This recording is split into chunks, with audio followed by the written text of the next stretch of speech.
This is Europe. These are Belgium and the Netherlands. This is the international border between them, and this is the area known as Baarle, which consists of the Dutch municipality Baarle-Nassau and 4 separate pieces of land that make up the Belgian municipality Baarle-Hertog. Simple, right? Well, not quite. You see, this isn't really what the international border looks like. This is what it looks like, which means that in addition to the 4 land pieces seen earlier, Baarle-Hertog consists of a further 22 separate Belgian exclaves completely surrounded by the Netherlands. Likewise, Baarle-Nassau is made up of the main piece seen earlier, plus a Dutch exclave within the Belgian motherland, plus 7 further exclaves located within the Belgian exclaves that are themselves within the Netherlands. Of course, some of these border irregularities occur on pastures and fields that nobody cares about, but the lion's share of the complexity actually lies within the main village, where over 8,000 people live. And make no mistake, these borders aren't invisible, theoretical boundaries. They are a set of very clearly marked lines, every last one of them, with helpful labels telling you which side is which.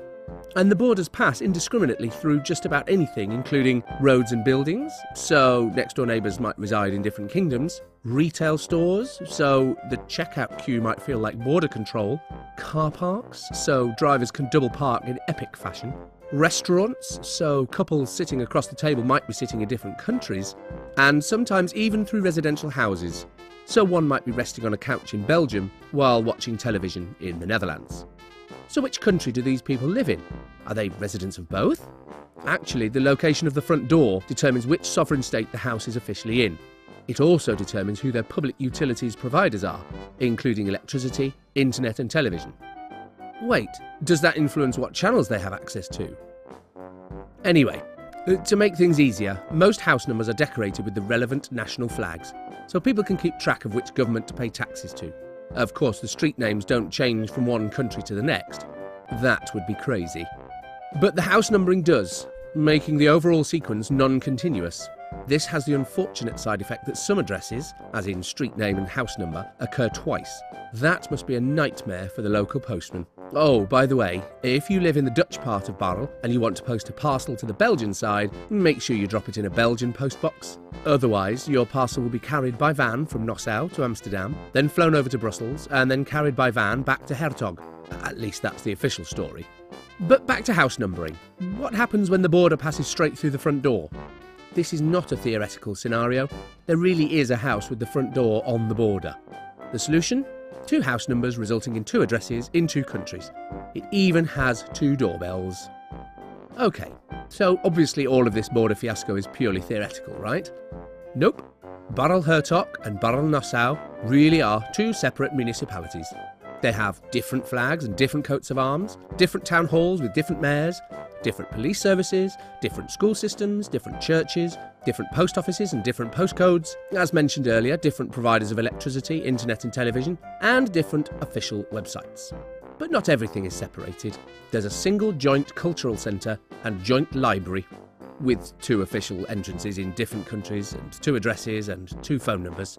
But even stranger, the local authorities operate according to 2 different sets of national law. For example, the 2009 European Parliament elections had the townspeople voting in separate ballots on different dates.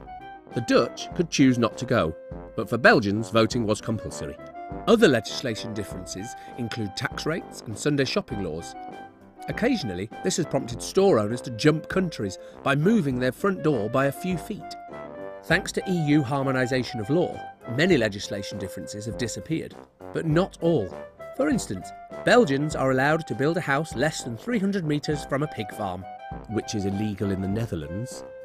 Also, residents of Baarle sometimes buy fireworks in Belgium and smuggle them into the Netherlands, where purchasing fireworks is only legal 3 days per year.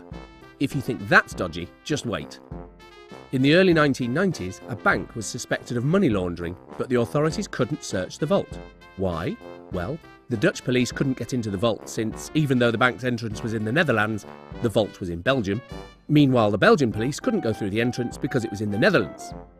In the end, the 2 police forces worked together to overcome the jurisdiction dilemma.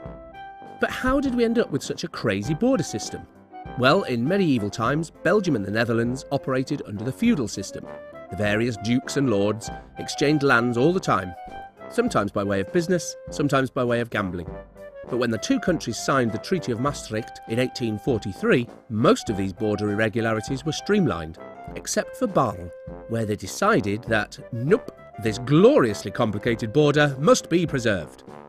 Still, the official state border remained vague until the late 1970s, when a special commission was established to precisely determine it, a job that took a mere 15 years to complete. So living in Baarle sounds like a nightmare at first, but it's actually not. In addition to law harmonisation, the two countries are both in the Schengen area, so residents can cross the border freely. There's no language barrier, since the official language in northern Belgium is Dutch, and both countries use the euro. What's more, the border irregularities are a tourist attraction, and the residents of Baarle are very proud of their quirky town. This is probably why all attempts to dismantle the enclaves have failed. The most recent such motion was voted against by both the Dutch and the Belgian parliaments, who decided that, nope, this gloriously complicated border must be preserved.